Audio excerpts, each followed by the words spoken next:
पाकिस्तानी भिखारियों की आई बाढ़। सऊदी अरब ने इस साल 24,000 पाकिस्तानी भिखारियों को कर दिया डिपोर्ट। इस्लामाबाद को भेज दी वार्निंग।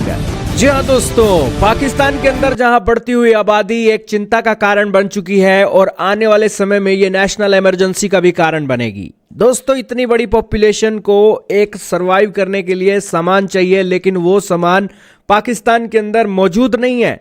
यही कारण है कि आज पाकिस्तान खुद के लिए तो खतरा है ही, अड़ोसी पड़ोसियों के साथ साथ दुनिया के लिए भी खतरा बनता जा रहा है। क्योंकि एक तो पाकिस्तान की आबादी तेजी से बढ़ रही है और दूसरा यहां पर भिखारियों के कारण विदेशी भी बड़े परेशान हो रहे हैं।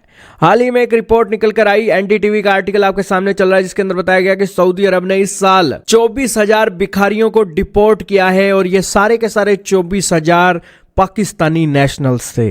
दोस्तों, सऊदी अरब के पवित्र शहर मक्का मदीना के अंदर ये भीख मांगने का काम कर रहे थे, लेकिन सऊदी अरब ने इन्हें तुरंत डिपोर्ट कर दिया।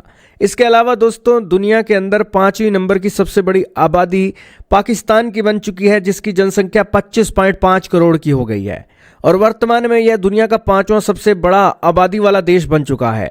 आबादी बहुत है, लेकिन संसाधनों पर भारी दबाव है।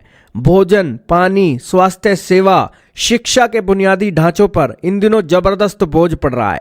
प्रति व्यक्ति आय के मामले में पाकिस्तान दुनिया में 161वें स्थान पर पहुंच चुका है। पाकिस्तान की 66% आबादी 30 साल से कम उम्र की है और शिक्षा और कौशल प्रशिक्षण की कमी के कारण यह बड़ी युवा आबादी एक बजाय अर्थव्यवस्था पर बोझ बन रही है। उनके देश में साक्षरता और गरीबी एक महत्वपूर्ण रोल प्ले कर रही हैं। उनके देश में 44.7% पाकिस्तानी गरीबी रेखा के नीचे जी रहे हैं और 2.6 करोड़ से अधिक बच्चे स्कूल ही नहीं जा पा रहे हैं। ये सारी चीजें पाकिस्तान के लिए चिंता का कारण तो है ही, लेकिन इसी बीच सऊदी अरब से खबर आना कि उन्होंने 24,000 पाकिस्तानियों को सऊदी अरब से वापस भेजा है, क्योंकि वो वहां भीख मांगने का काम कर रहे थे। दोस्तों, ये मामला जब निकलकर सामने आया जब पाकिस्तानी नागरिक उम्रा या टूरिस्ट वीज़े का दुरुपयोग करने के लिए सऊदी अरब जाते हैं और वहां मक्का और मदीना जैसे पवित्र स्थलों के बाहर ऑर्गेनाइज्ड गैंग बनाकर भीख मांगने का काम शुरू कर देते हैं। उनका बस यही मकसद है कि वहां जाकर वो जो पैसा लगा है उम्रा या टूरिस्ट वीज़ा का, उसको वो दोस्तों वहां से कंप्लीट करें। अब ये एक रिपोर्ट निकल कर आई तो पाकिस्तान की इंटरनेशनल बदनामी हो रही है, क्योंकि खाड़ी देशों में पकड़े गए भिखारियों में से 90% पाकिस्तानी बताए जा रहे हैं।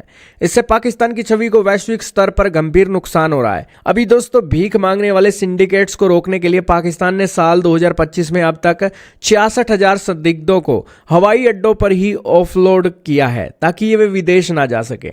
पाकिस्तान की सरकार सफाई दे रही है सऊदी वालों को कि हमने 66,000 लोगों को तो रोक लिया, लेकिन फिर भी ये कोई ना कोई लूप होल देखकर ये पाकिस्तानी भीख मांगने के लिए विदेश चले ही जाते हैं। अब सऊदी अरब कह रहा है कि इन 24,000 पाकिस्तानियों को एक वहां सऊदी की पुलिस पकड़े, उनके ऊपर टाइम खर्च करे और फिर उन्हें डिपोर्ट करे।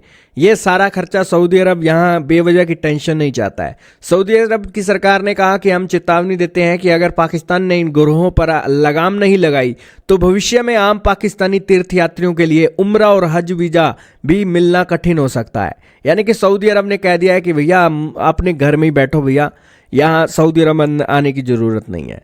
अब दोस्तों, सऊदी अरब ही नहीं, यूएई ने भी लगभग 6,000 और अजरबैजान ने भी करीब 2,500 पाकिस्तानी भिखारियों को उनके देश से निकाला है। पाकिस्तान के रक्षा मंत्री के अनुसार यह भीख मांगने का उद्योग इतना बड़ा है कि ये लोग सालाना लगभग 42 अरब रुपए कमाते हैं।